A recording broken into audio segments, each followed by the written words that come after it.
Bahaya yang tidak dapat dihindari.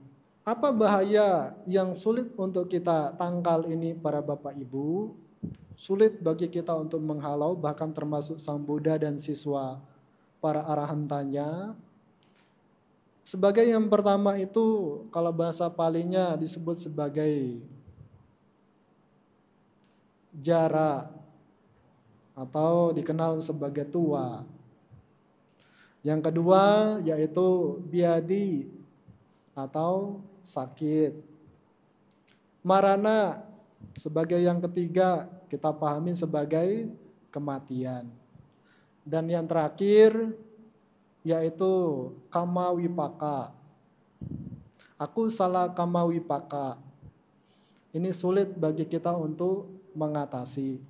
Jadi ada 4 hal bahaya yang bagi kita termasuk oleh Guru Agung kita Sang Buddha sulit untuk mengatasi, menangkal.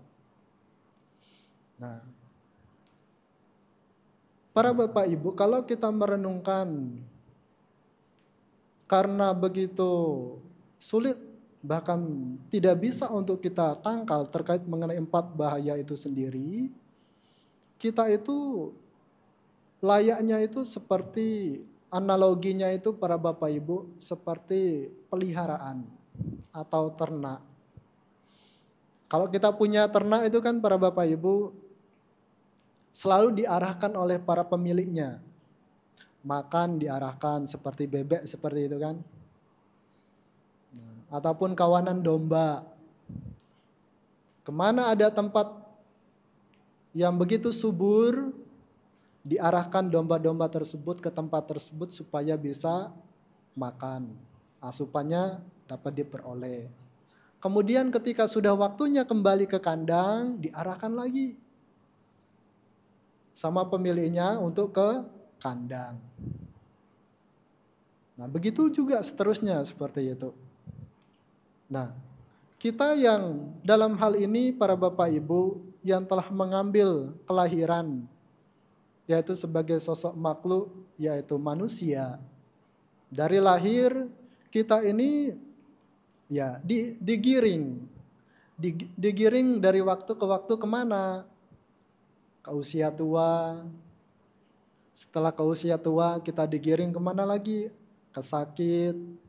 Setelah sakit kita digiring kemana? Kematian. Belum ada kita menemukan seseorang yang tidak mengalami sama sekali terkait mengenai ketiga hal ini. Semua makhluk mengalami. Tidak hanya kita sebagai manusia, bahkan di alam yang dapat dikatakan sebagai alam di atas manusia juga mengalami hal-hal yang demikian. Telah mengalami kelahiran, kematian, kelahiran, kematian. Nah, maka sebagai hal yang pertama ini para Bapak Ibu yaitu usia tua. Sulit bagi kita sebagai sosok makhluk manusia untuk menangkal terkait mengenai usia tua ini. Ya mungkin sebagian di sini sudah mengalami. Paling tidak tanda-tanda dari tua itu sendiri rambut mulai beruban. Tetapi kalau rambut mulai beruban yang masih muda usia 20 terkadang sudah mulai beruban seperti itu. Kalau mengatakan tua, takutnya orangnya tidak bisa menerima seperti itu. Giginya mulai 1, 2, 3 mulai tanggal. Ya kalau karena kecelakaan giginya tanggal, ya lain ceritanya. Belum bisa dikatakan tua.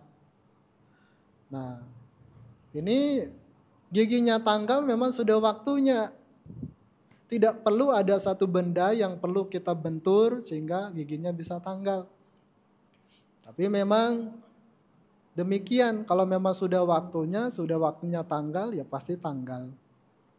Kemudian terkait mengenai bagian dari PC yang awalnya performanya begitu kuat seperti itu.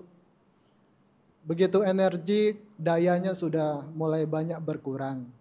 Kalau ditanya, kalau kita sebagai kaulah muda kepada mereka yang sudah merasakan, mengalami hal tersebut, mereka pasti bisa memberikan jawaban yang bukan lagi kata bohong ataupun memanipulasi. Ya, akan memberikan satu jawaban yang begitu nyata dialami bagaimana rasanya ketika sudah menginjak tahap tersebut. Nah, namun dalam hal ini para Bapak Ibu, ketika seseorang sudah sampai pada tahap itu, ya, fisik itu sudah mulai melemah, termasuk kondisi batin itu pun juga sudah mulai melemah. Karena itu ada salah satu kisah di dalam Dhamma itu terkait mengenai salah seorang seorang anak dari keluarga yang kaya, tetapi karena punya kehidupan yang begitu tidak baik sehingga kemudian jatuh menjadi orang yang miskin seperti itu para Bapak Ibu.